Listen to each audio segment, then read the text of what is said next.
speaking of Dearborn, Michigan, we are moving on to the uncommitted votes in Michigan. Man, I know that they were hoping for 10,000 uncommitted votes, but they ended up actually receiving over 101,000 uncommitted votes. That is huge.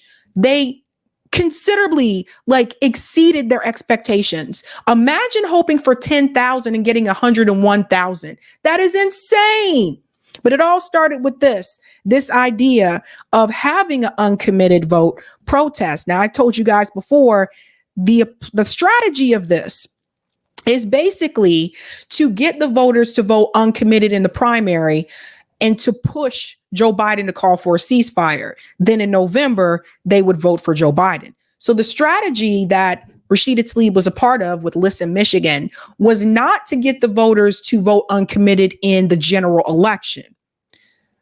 She's still trying to keep them in the Democratic Party. That's the important piece I want people to understand. And I said, if you're going to go for this, go all the way. If you're going to go big, go big or go home. That's what I said. But let's start with this clip here. We have a lot to discuss in reference to that Michigan primary turnout. It is wild out here. When 74% of Democrats in Michigan support a ceasefire, yet President Biden is not hearing us. This is the way we can use our democracy to say, listen to Michigan. Listen to the families right now that have been directly impacted, but also listen to the majority of Americans who are saying enough. No more wars.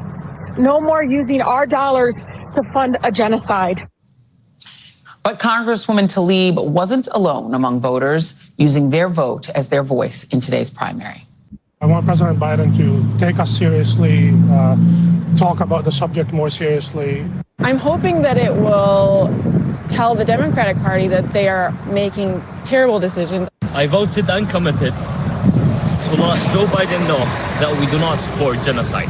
I'm not so happy with how our government is running the foreign policies. Just the fact that over 10,000 children have died in Gaza. It's unnecessary and needs to be stopped. There should be a ceasefire. No candidate will receive our votes if they continue to support genocide in Gaza. Joining me now is former Michigan Congressman Andy Levin and Dana Williams, Dean of the Graduate School and Professor of African American Literature at Howard University. Thank you both for being here. I would normally do ladies first, but I do want to go to you first, Andy Levin. Talk about this protest vote. How large do you expect it to be? And what is the message that's being sent to President Biden? Is it not getting these votes in November or something else? Hi, Joy. Well, it's great to be with you. The message is that we need this horrible war to end right now. People here are so upset about it.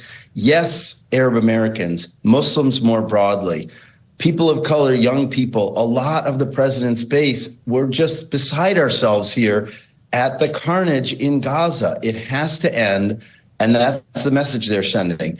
There are over 8 months, Joy, between February 27th and November 5th.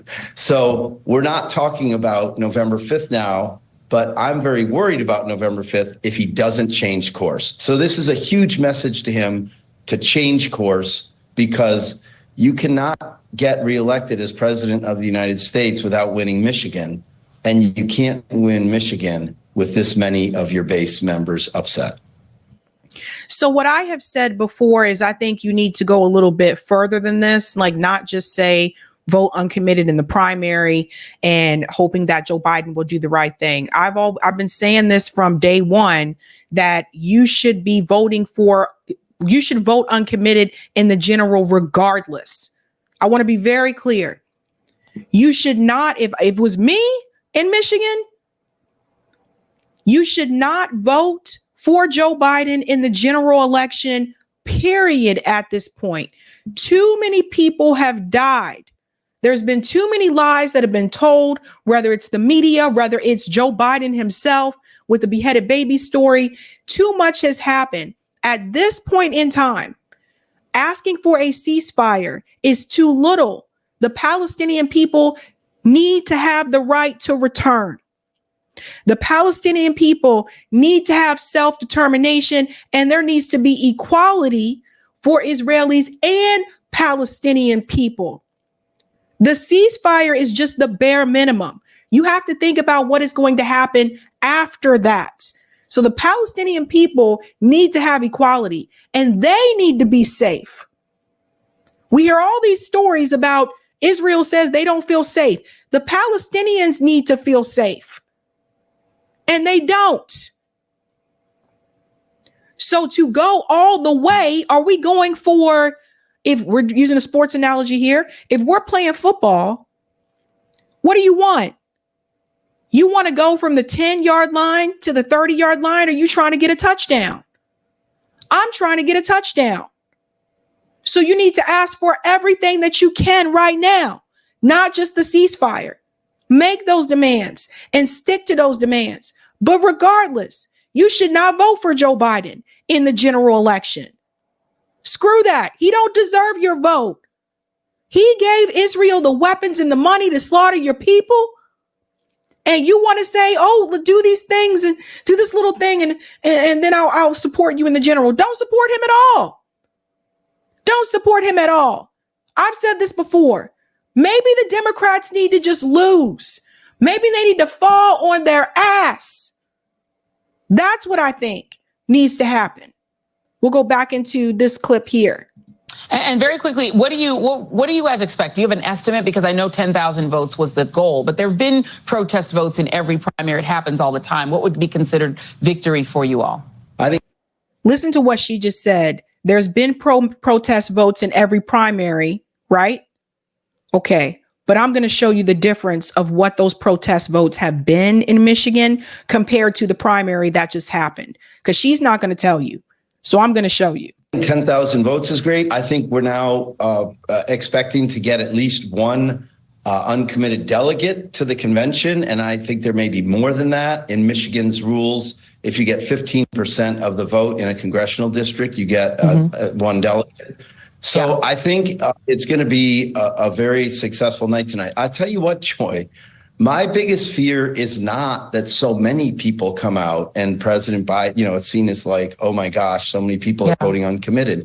My fear is that people stay home and he doesn't get the message, because I don't think he can win in November here unless he changes course. Now, there is a poll that is linked to the live chat about this. If you think that Joe Biden will be able to win Michigan in November, but I want to show you something that Joy Reid did not show you. Okay, so check this out. And I believe Nina Turner shared this. Yeah, Nina Turner shared this. This is important when we get to the next clip here. Michigan. In 2012, there were 20,833 uncommitted votes. In 2016, 21,601 uncommitted votes. In 2020, 19,106 uncommitted votes. This week, there were over 100,000 uncommitted votes. She said, if that's not a message to this administration to wake up, what is? So when Joy Reid tells you that there's always protest votes, not to this magnitude. And she leaves that out conveniently. And you can see the results for yourself. This is crazy. In Michigan, even though Joe Biden won the Democratic primary by 81%, over 101,000 people voted uncommitted. That's 13.2%. Dean Phillips got over 20,000 votes. And remember, Marianne Williamson got over 22,000 votes, which they didn't include here because she had already suspended her campaign. If I was the Democratic Party, I would not brag about this. But some of these pundits actually are. They're like, well, Joe Biden still overwhelmingly 81% of the vote. This is a primary, you asshat. If over 100,000 people voted uncommitted, what is going to happen in November in the general election? What if those 100,000 people decide either to stay home or vote uncommitted again in November? They're looking at the 81%. They're trying to sit up here and pretend like that over 100,000 isn't a big deal. That's a big deal. That is a FU to Joe Biden. And honestly, if I were Joe Biden, I would be embarrassed. But he's not. He's not. Because they're going to reveal the game here in a minute, because they're going to show you that they're not even really trying to get those voters. You have to remember the Arab community in Michigan overwhelmingly supported Joe Biden in 2020. They have actually now decided to shift their focus to other groups. And I'm going to show you who they are in just a second. But you have to see this discussion here with Nina Turner and Anderson Cooper and Bakari Sellers about what happened in Michigan. There's a lot of tone deafness going on with these pundits on these mainstream media shows where they are really not grasping what the people are trying to say, or maybe they are, but they're pretending they don't understand it. And one of them that doesn't understand it is Anderson Cooper. And I got some things to say about Anderson Cooper. Let's get into this. I don't think for many voters who are voting uncommitted that they're going to vote uncommitted and then say Donald Trump is my choice. I think this is more complicated than that. Yeah, I do agree with you, Bakari. I mean, no one that I interface with said that they wanted to vote for Donald J. Trump. There is a however here. And I think sometimes as we talk about this issue, we're centering President Biden. We are centering former President Donald J. Trump when the uncommitted effort is to center the people closest to the pain. And that is the Arab American community. That is the Palestinian community. That is communities that care about peace.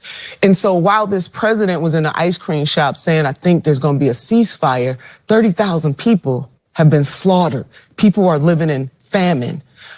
They can't get medical care. So it can't come soon enough for them. And that was really the weight that I picked up on when I was in Dearborn. So we get to be comfortable and talk about this like these people are widgets when they are in fact suffering. And I am young enough to remember, colleagues, when Congresswoman Rashida Tlaib and also Congresswoman Cori Bush called for a ceasefire very early on.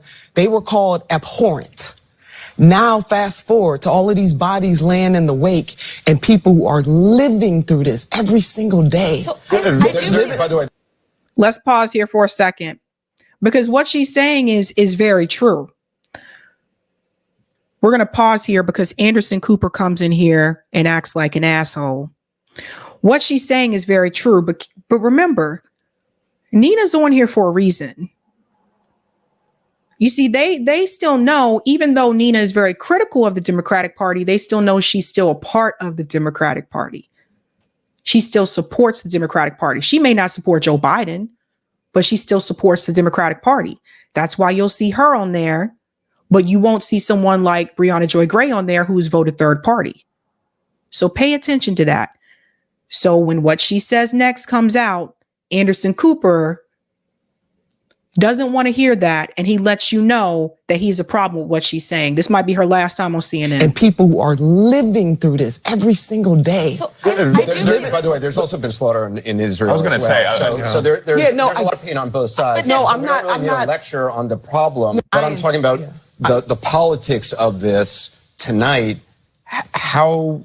What to you would be a victory, as somebody was calling for this uncommitted vote? What to you would be a victory tonight to get that message across? I'm not denying.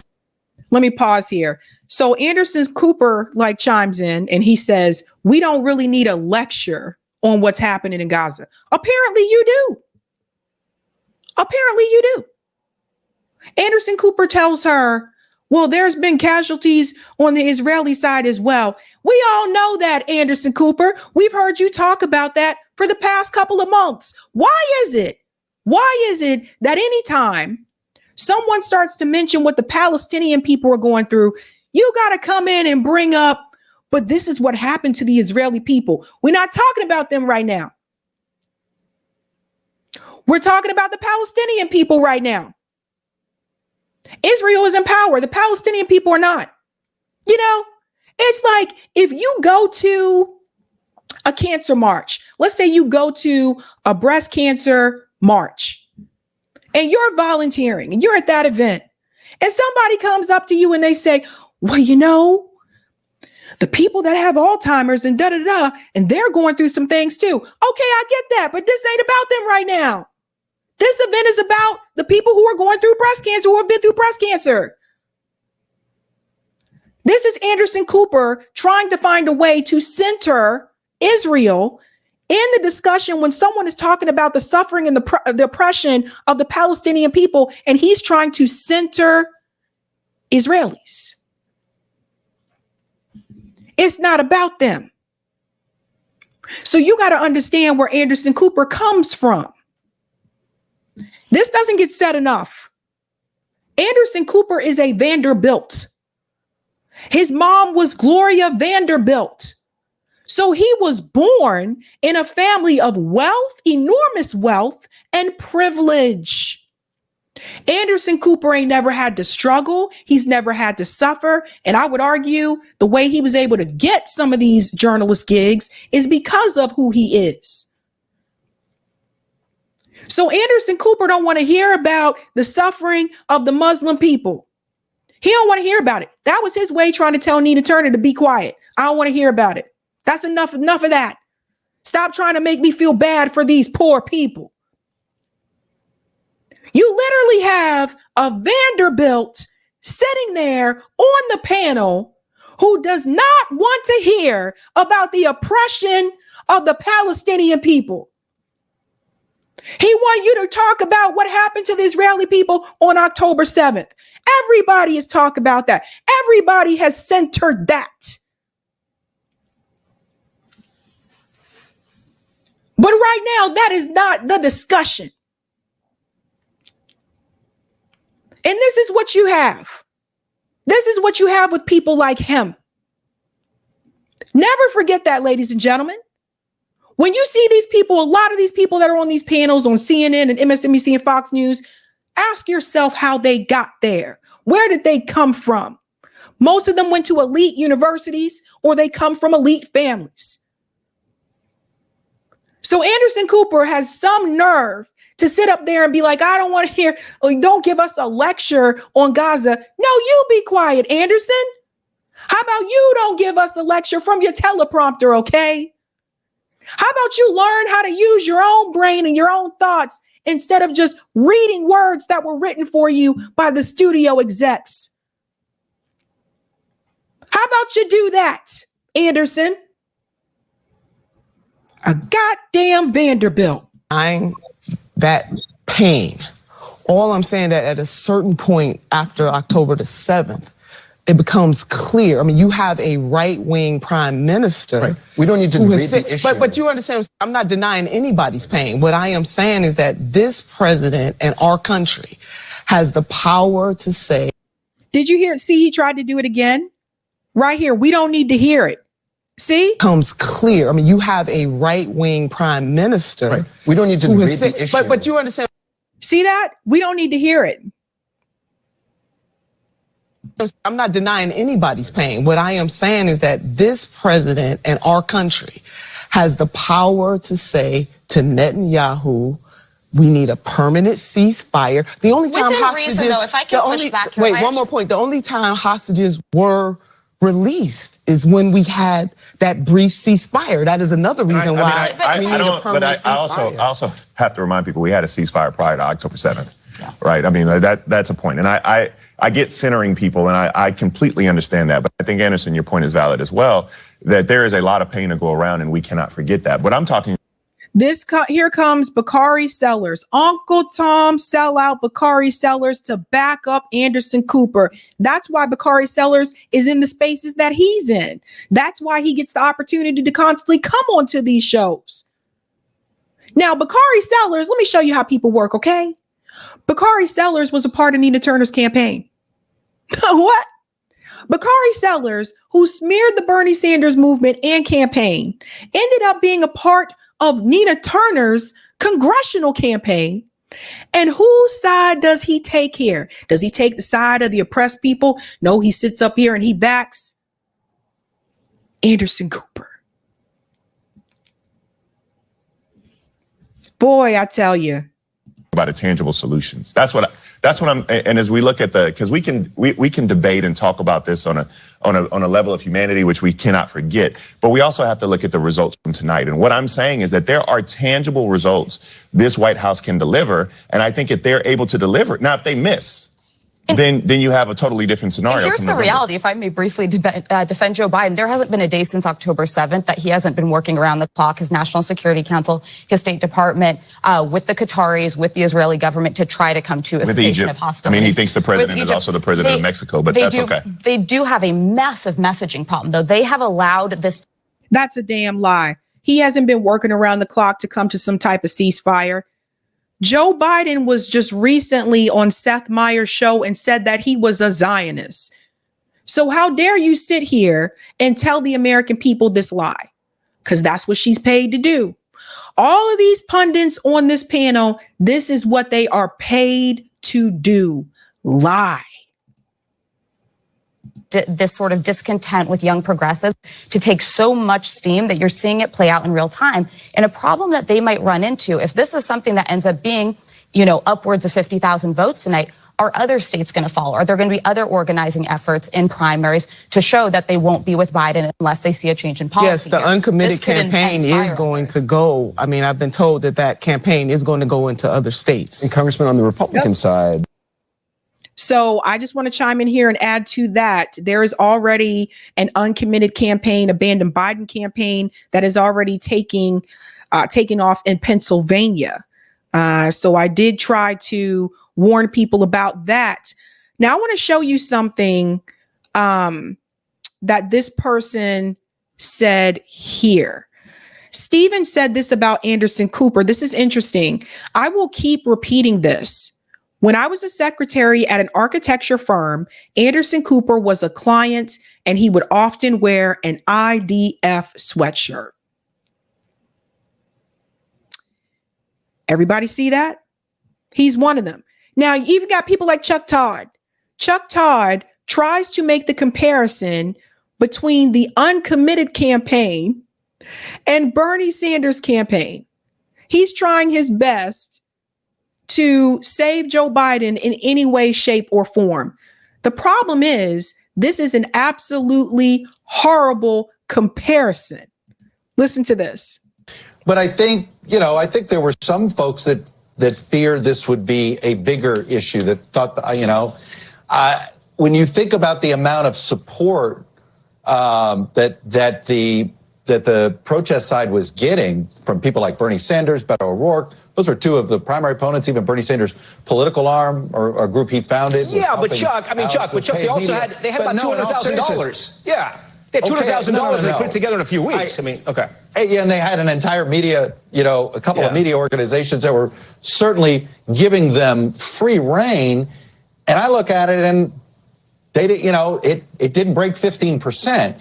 So I think they contained their issue. I think what we found out in Michigan is that this is obviously a hugely important issue to Palestinian Americans and many Arab Americans in this community in Michigan. But I don't think the question was always, is this going to be something that's greater than that? I think what we learned last night is no, it is not greater than that. Over 100,000 votes. He says it's not greater than that. Now, here's why that comparison that he gave is a bad comparison. Bernie Sanders was not the incumbent president. Joe Biden is the incumbent, Chuck. You get that, Chuck? So you making the comparison of people doing a protest vote in reference to Bernie Sanders, you can't compare the two. Bernie Sanders was not sitting in the White House and he was not running for re-election. Joe Biden is the sitting president, Chuck, and 100,000 people voted uncommitted instead of voting for him in the primary. We can't even say they didn't vote. They did vote, just uncommitted. And you're going to hear a little bit more about what happened in Dearborn in particular in this clip here. Seen as Omar Jimenez is in Dearborn, Michigan. We're actually in Dearborn proper. Uncommitted got more votes than President Biden. That's right. I mean, look, here in Dearborn's home to one of the largest Arab American communities in the country, and the Vote Uncommitted movement was led by Arab American activists over their disagreement with how President Biden is handling the Israel-Hamas war. And as you mentioned, yes, when you look at unofficial results coming from the city of Dearborn, Uncommitted beat Joe Biden 56% to 40%. Now, that's within... Pause. So in Dearborn, Uncommitted actually beats Joe Biden. So yes, when you look at Michigan overall, Joe Biden got the 81%, but in Dearborn, Uncommitted actually beat him. A total of 11,000 votes. But when you expand that data countywide here, that number is over 25,000. And when you look statewide, over 100,000 people voted uncommitted. Now, President Biden still did win this primary by a large margin. But when you look at the margin that he won Michigan by in 2020, that was around 150,000. So obviously a sizable margin there. And the goal of those that are leading this uncommitted movement was to send a message that President Biden needs to be doing more to push towards a permanent ceasefire. And you read some of the senior campaign advisor reaction we're getting in, saying that they share the goal of many who voted uncommitted to work toward a lasting and just peace. But moving forward, obviously, this is a message that was sent. On the Republican side. Okay. Now, some of you have been wondering, are we going to get to the evangelicals? Yeah, actually, let me do the evangelical one first. They're talking on the street to uncommitted voters. I want to show you this first, and then I'm going to get to the demographics, because I think you might want to see who voted in the Democratic primary in reference to demographics and how they voted. That's important so you understand what's happening there. But talking to people on the streets, the people have spoken. The people have said that they don't owe their vote to Joe Biden. Shout out to Case Study QB for this clip and a lot of the clips, actually. Because I am frustrated. I am appalled at the constant genocide that is occurring before my eyes, and the fact that my taxpayer dollars are going to support it. He has to know that it's because he has not called and pressured for a permanent ceasefire. If he doesn't get it together and change what he's doing and what Congress is doing as far as sending our money to Israel to fund a genocide, we will not vote for him in November.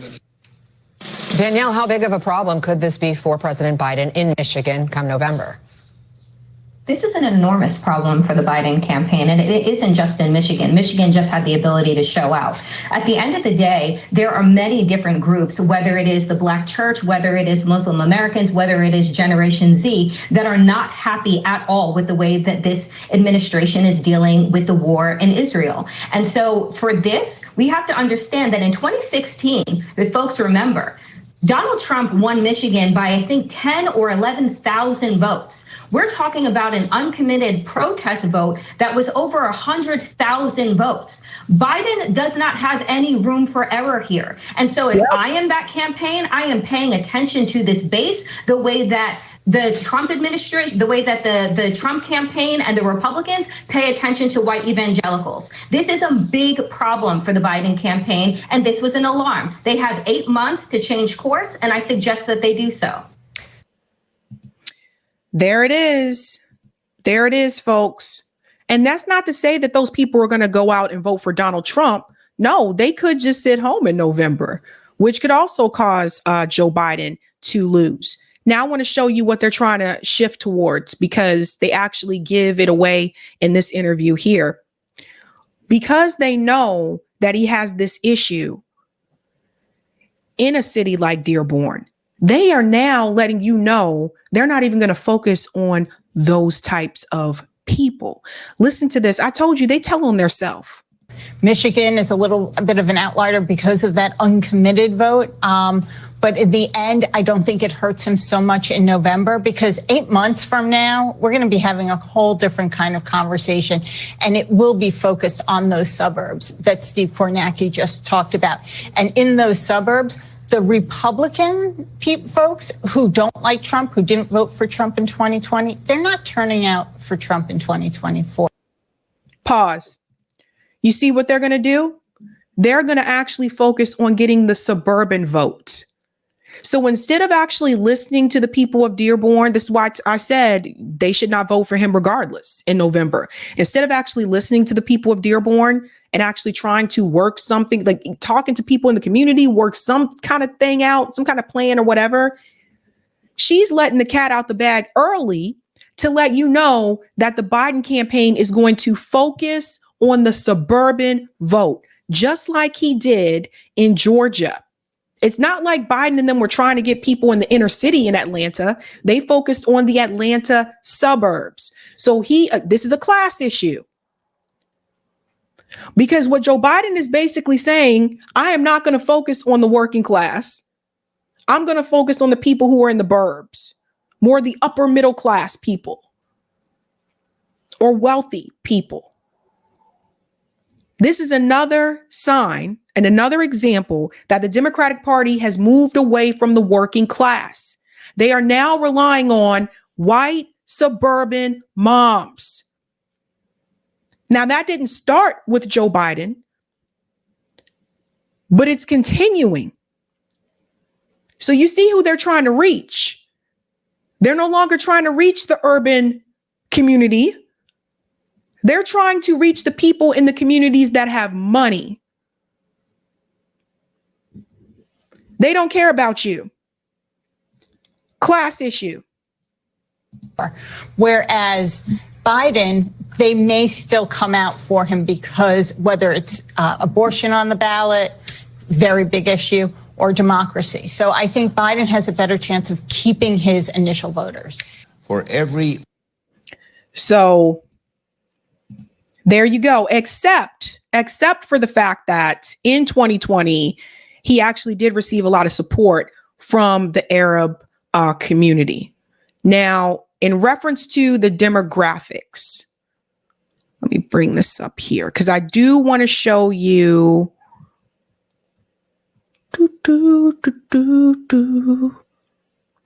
Here it is, the demographics breakdown.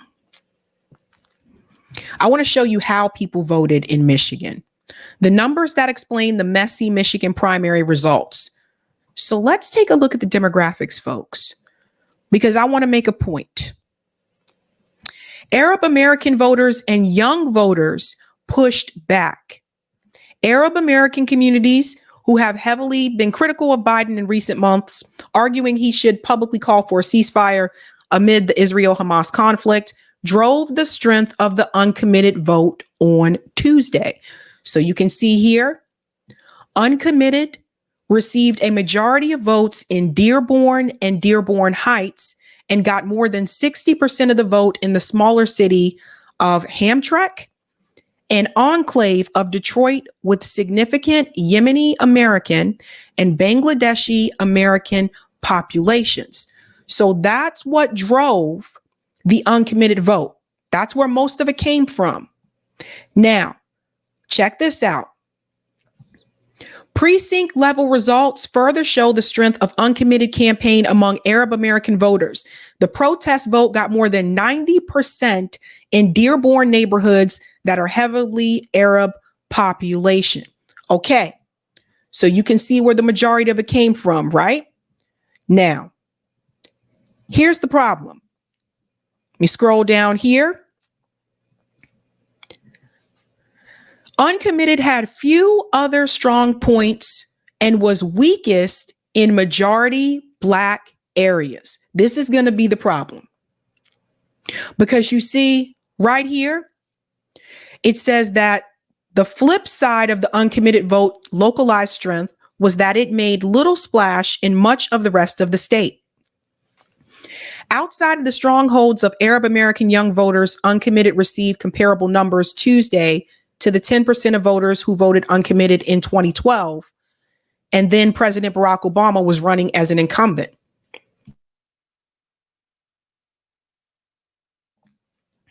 Okay. Now check this out. Uncommitted proved strong in a handful of Arab American communities, but Biden ran up the score everywhere else. So Biden is dark blue, uncommitted is light blue. Here's Detroit. You can see he got over 50,000. There's Dearborn, where he lost to Dearborn. Canton, Livonia, Dearborn Heights, and Humtrock, right? So here we go. Uncommitted perform especially poorly in majority Black areas. In Detroit, a Democratic bulwark where running up the score will be key to Biden's general election chances. Uncommitted just got 8.7% of the vote in the Detroit area. In Flint, less than 6% of ballots went for uncommitted. In Southfield, just 5 to 6% did. The problem that we run into, and I know Roger asked me about this earlier, African-American voters in Michigan are still heavily supporting Joe Biden. Now, for the people who tell me there is a Black and brown coalition, I hope this proves to you that that is not the case. As I've been saying before, a lot of the African-American voters heavily support the Democratic Party, regardless of how bad the president is. Because we have been basically conditioned to believe that the Republicans are so much worse and they're going to take away all our social rights that we have to go out and support the Democratic Party. So even though the uncommitted vote numbers were significant, if Joe Biden is able to still get strong support from African Americans in Michigan and wrap up white suburban moms in Michigan, he still has a chance to win Michigan. This is a point where the African American community should also say, nah, fuck that, uncommitted. That would change the game. But it looks like we are still in the stronghold of the Democratic Party, which is unfortunate.